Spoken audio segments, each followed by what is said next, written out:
Hi, I'm back and I'm continuing my series of videos relating to bipolar disorder, and this one is about coming off the drug Olanzapine. And I remember having conversations with my drug doctor about coming off it, and we were going to do it in stages. So I think I may have been on 7.5 milligrams. And then over time I went down to 5 milligrams, and then I think 2.5 milligrams or 2, and that was kind of the minimum that you can really have, and then it was 0.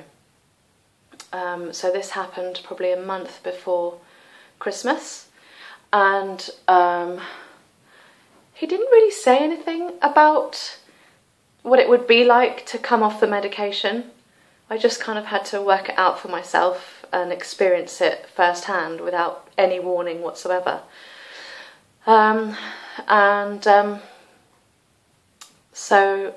as a family we decided to go to Cornwall, me, my husband and my daughter, and I'm actually really glad that we did. I know my mum found it difficult. She was like, I really want Joanna to be here at Christmas. But there was actually so much going on with withdrawing from the medication that it would have been quite hard for me to have loads of people around me, and I'm glad it was kind of peaceful and calm and quiet and just my loved ones, and it just meant I had a bit more freedom to do what I needed to do at the right time. So for example, in the mornings that week that we rented this little cottage right by the sea, every morning I went out and I walked on my own for about half an hour, 45 minutes. And I remember at the time, because time is an issue with people with bipolar or going through an episode, you totally have no concept of time. And I can talk about that in another video, how blurry the boundaries get with it.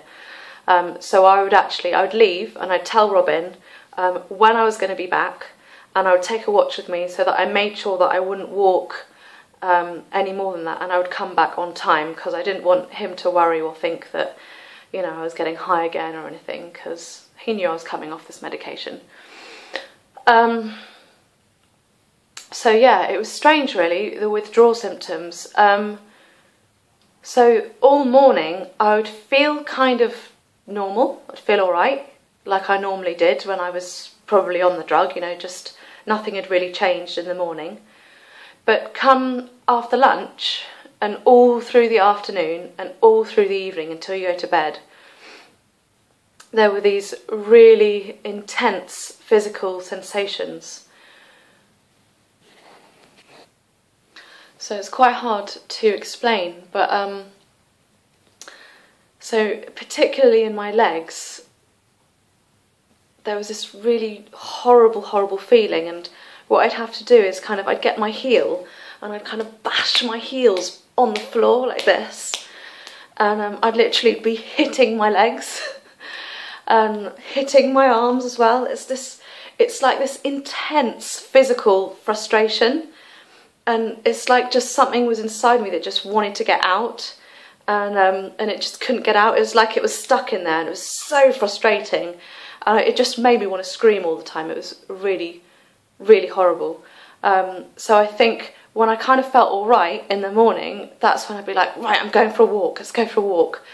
And it'd be really liberating. And yeah, I think Olanzapine, when you're on it, it makes you feel like you're really you're trapped inside your own body, and you're taking this drug that's trapping you. And so strangely, when you're coming off it, you feel even more trapped. So you can see that when I came out of the withdrawal symptoms a number of weeks later, I wouldn't say I was euphoric, because I was now on lithium and I was on something else that I had to deal with, and there was lots of meetings all the time to check how I was doing, check my blood, talk things through, etc, etc. But that intense, horrible feeling that I was just kind of bashing out of myself every afternoon and evening, I was very pleased when that was over. and I'm sure there were other feelings and sensations going on at the time, but I've probably blocked it out of my memory sufficiently enough that I've forgotten. Yes. So just something to add for people that are family members or carers, for people that are withdrawing from medication. Just kind of be respectful, be understanding. You might not know what they're going through yourself, so just kind of do anything you can that helps them to kind of feel more comfortable, to feel at ease. If they feel concerned about going out on their own, but that's what they want to do, go with them if you can, and just make the process a bit easier, because it's really not pleasant at all. And that's why I want to do everything in my power possible to not ever go on Olanzapine ever again. And I know that there are lots of other drugs out there that you can take that are similar to Olanzapine and do the same thing, that isn't lithium, because it's a very different kind of drug, lithium olanzapine. Olanzapine is definitely a sedative, a sedation drug, whereas lithium isn't. It's a mood stabiliser, lithium. Yeah, so I don't want to go in a mental hospital, and I don't want to be given that again. So I'm doing everything that I can to make sure that my life goes in the opposite direction, away from that. So I hope that was somehow helpful and informative. And like these videos, press the button and subscribe if you want to hear more.